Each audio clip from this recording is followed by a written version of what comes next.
Being under the dirt can either be the end of life or it can be the beginning. When life keeps throwing dirt in your face, it's hard to tell, am I being buried or am I being planted? In this video, I'm going to share a story that reveals a powerful way of thinking, what I call the maybe mindset.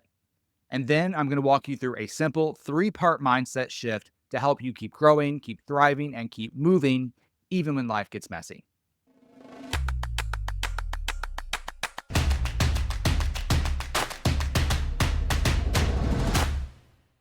Hey there, I'm Chad Peevy. When I began my professional growth journey, I wasn't just chasing success, I was searching for freedom. I wanted a life free from the consequences of growing up a gay kid in rural Arkansas.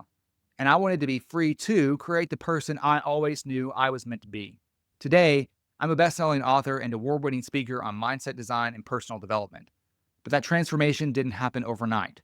It happened because I kept learning, kept growing, and kept reading. On my path, there were 3 books that made a real impact on me. And I find myself coming back to these books again and again as I continue to develop myself and now teach others. And so I've decided that once a month, I would like to send one of you these 3 books, as well as a signed copy of one of my own books, Break and Untangled. All you have to do to win is subscribe to my YouTube channel and then click the link in the description to join my newsletter, The Mindset Monday. That's where I share deeper insights on mindset design, human behavior, and personal reflections that I don't post anywhere else. And that's where I'll announce the winner of the drawing, so make sure you get yourself subscribed. All right, let's get into it. There was once a Chinese farmer who lived a quiet life, working his land and minding his own business. And as he was working one day, he looked up to notice that his horse was running away. The neighbors heard the news and they all rushed over. "Oh no, what terrible luck," they said. The farmer shrugged and simply replied, "Maybe. We'll see."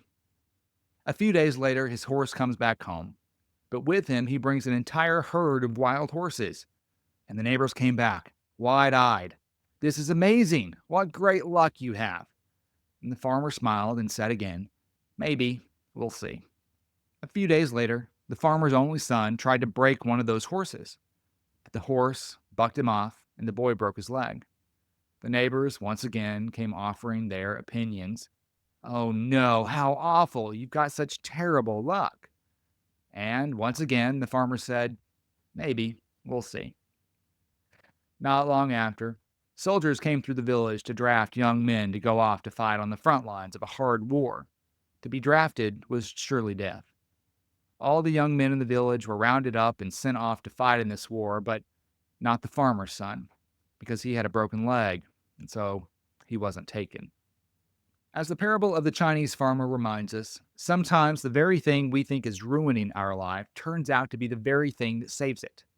It teaches us a powerful mindset wrapped up in one simple word: maybe. Maybe isn't being passive. It's not being indecisive. It's a powerful pause that keeps us from rushing to judgment when life throws dirt in our face. And when we practice the mindset of maybe, it also allows us to take back some of our personal power. I'm going to tell you more about that later. And there are 3 simple ways that you can use this mindset to shift how you see your life, even when things feel messy, uncertain, or unfair. So let's walk through each one. The first is to resist the rush to judge. Most of us move through life really, really fast. And to keep up, our brains try to make quick sense of everything. And so when something happens, we slap a label on it right away. That's good. That's bad. I failed. I'm a success. But the truth is, we don't really know. Not yet, at least. What you think is a problem might turn out to be a gift. What feels like a loss today might lead to your biggest win tomorrow. What you think you know for sure might not be true. And that false sense of knowing, it can start poisoning your potential. Why is that? Because we're all working with limited information. We don't see the whole picture because we're standing in the frame. That's why so many people like coaching. It gives you a bigger view. It helps you slow down, helps you see a wider perspective. Judgment like this can take a lot of forms and disguise itself in a lot of ways. I'm going to share with you a few of mine. First, I have a really bad habit of thinking that things should just work out for me. Some people might call this entitlement. But what I've learned about this is that a mindset of judgment or entitlement is really just a mindset of extreme control. It's one thing to have a dream for your life. It's something entirely different to expect that it's all going to unfold exactly the way you planned and demand.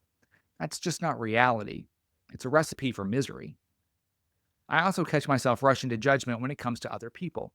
There have been so many times when my first impression of someone was just wrong, especially if that person says something or acts in a way that reminds me of someone from my past. It's classic transference.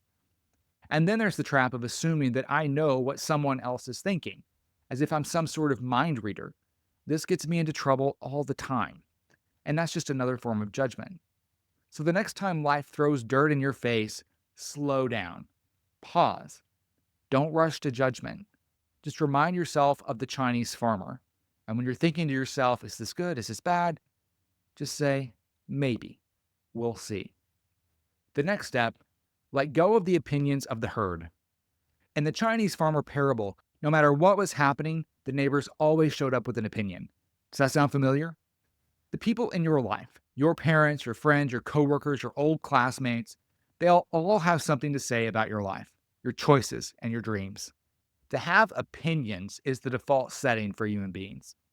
But what I've learned is that their opinion does not have to become your reality. It's like my mentor, Les Brown, says.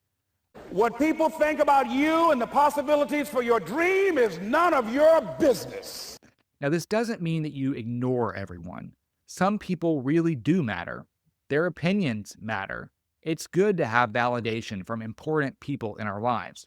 It's normal, it's human to want support and approval from others.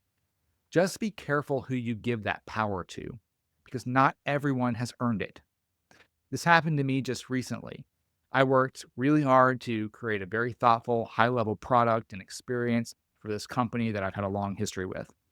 And in the past, we've worked very well together, but this time, not so much. I thought we were still aligned, but they're not seeing it that way. Or maybe they just don't care as much as I do. And it hurts. It really does. It hurts. But here's the truth. I gave them the power to hurt me that they'd never asked for. And by doing that, I created my own misery. I told myself that they're going to see the value. They're going to want this. But what I forgot was times change. Companies change, people change, markets, needs, and priorities, they all change. Some of my greatest pain has come from giving this kind of power to the wrong people. People that didn't ask for it.